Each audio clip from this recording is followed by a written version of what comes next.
people who live on a diet of grilled cheese sandwiches, pizza, cereal, pancakes, and French fries. The thought of eating other food makes them nauseous or anxious. Children often go through phases of being picky about what they eat, but they usually grow out of it. That's not true for these adults who risk serious health problems because of their limited diet. They can also pay a social price because they're embarrassed about their eating habits. It's our topic for today's Radio Times, Understanding Picky Eaters. Coming up, we'll meet Bob Krause, who founded a support group for picky eaters like himself. But joining us now is Abigail Nathan-Schoen, and she's a psychotherapist specializing in the treatment of eating disorders, author of 2 books, including Doing What Works and When Your Child Has an Eating Disorder. And Abigail Nathan-Schoen, nice to have you with us on Radio Times. Oh, it's nice to be here. Thank you. Let's start with adults, because I think we're used to children, and I do want to get to children a little bit later in our program. But how common do you think adult picky eaters are? I think it's more common than anybody knows, because this tends to be a stigmatized problem. It tends to be something people feel ashamed about, and it tends to be something that people don't want to talk about. And I do think that there are lots of picky eaters out there until Bob Krause's marvelous website for people with these kinds of eating problems. I think most of them felt very alone, and they felt that there was nowhere to turn, that they were the only ones who had this kind of fearsome or repulsive response to food. So I think it's more common than we know. Do you think of it, though, as an eating disorder, as a kind of a psychological condition that way? You know, these kinds of problems are based both in biology and genetics and in psychology. And I want to say that until now, these problems have been sort of thrown into a catch-all category of eating disorder, not otherwise specified. But I must say that these are not eating disorders, clinical eating disorders as we know them.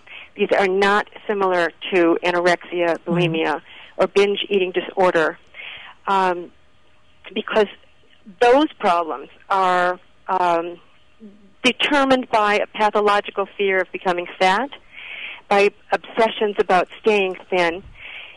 With picky eating, people limit their diets not because of fat or caloric content of foods, but because of their sensory responses to it. Well, let me just pick up on that. And are you saying that people that are picky eaters, for lack of a better word, that the food, in a sense, tastes different than it might to someone like myself? For instance, I'm not a picky eater, but that they have a kind of sensitivity to food's tastes and textures and maybe even smells? Absolutely. Picky eating is a disorder of taste intolerances, where the food is rejected based on other sensory qualities in addition to taste. So what that means is that a picky eater may have a sensitivity to a food texture in the mouth, or to the way food smells, or to its appearance. And all of this interferes with a person's ability to feed and fuel himself or herself throughout the lifespan. And, you know, it's I know today we are really talking about picky eating adults, but I do want to say that the people who are picky eating adults today probably were picky eating children at one time, and that these problems were not recognized, or they were not handled properly. And as you say, the amount of foods that these people eat are very limited. They tend to be bland. They tend to be white foods. They tend to be, most people can live on very few foods, including macaroni and cheese and French fries and chicken nuggets and salty chips and sugary desserts. And the responses that these people have to foods that they are intolerant to can be quite extreme. And that would include actual gagging or vomiting, even at the smell of a food that was distasteful to them. These foods,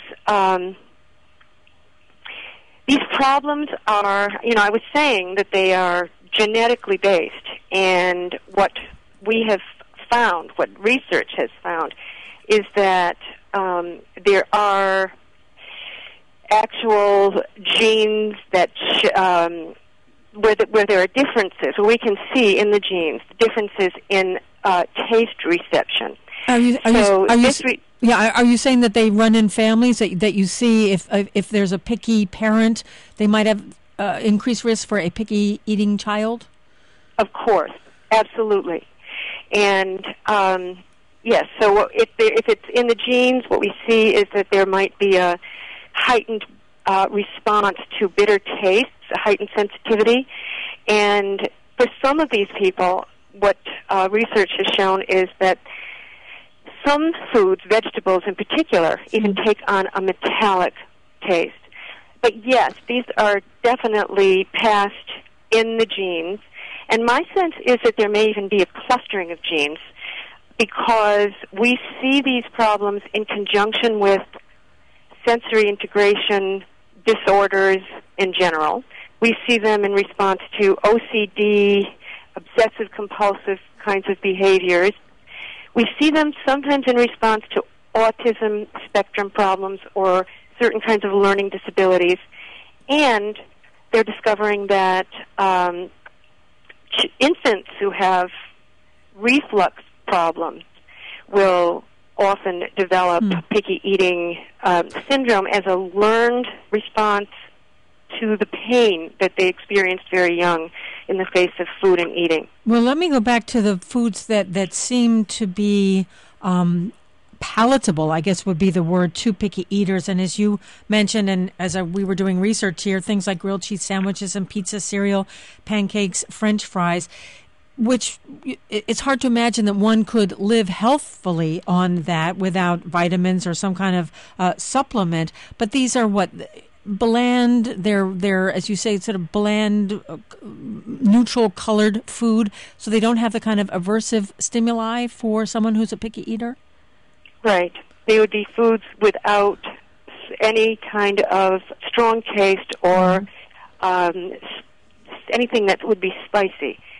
And I do believe that you're correct in saying that there is a physiological effect on the body after some time. People who are picky eating adults very often are overweight. They have problems with their heart. They have problems with their bones. Because of their diet? Because of their diet. Would you say, as you talked about, there's this sort of biological, maybe even genetic component, but I'm wondering whether people then could develop a kind of almost a phobia, a fear of certain foods because of this negative reaction? That's exactly what happens.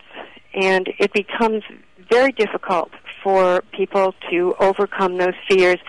I have to say that, we've talked about the fact that picky eaters are both adults as well as children, but I do believe that the experience may even be harder for adults, because I think there's less patience and a greater intolerance for other people's expectations, that adults are they have a greater capacity to determine their own behaviors. They're better in control of their own actions.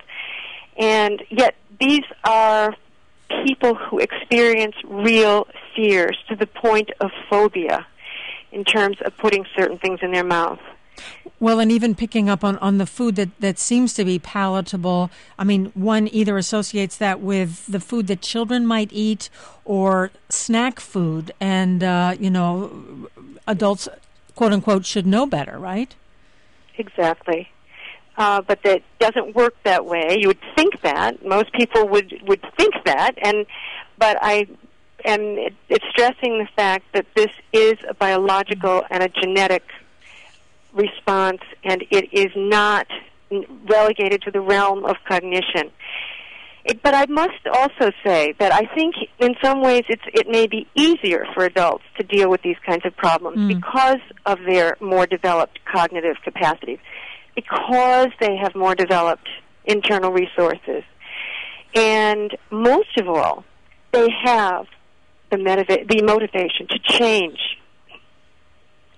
Well, and just picking up on... And for children, I think the motivation would be less, because to them, they would consider that to change these behaviors would amount to going through discomfort, which nobody wants to go through. But for adults who have found that these problems interfere with their personal life, with their social life, with their capacity to go to restaurants and to date, to their capacity to function well in an office environment as a professional where they can dine with other professionals, adults realize how destructive this could be in their lives. And it sounds like you're saying that there is treatment, so obviously that's some good news. And is the treatment a more cognitive approach? I would say that it is largely for adults. I think they do need to become very educated about the fact that this is not their fault, that they're not crazy and weird, that this does come from something that is biological and beyond their will. But I do think that the techniques that are most helpful are behavioral kinds of techniques, such as desensitization methods. And I also think that there are now developing new holistic methods that can be quite helpful. And because the mind and body work so well together, what we have found is that there are techniques such as the Feldenkrais method or the Anat-Banyel method of communicating with the brain through body movement.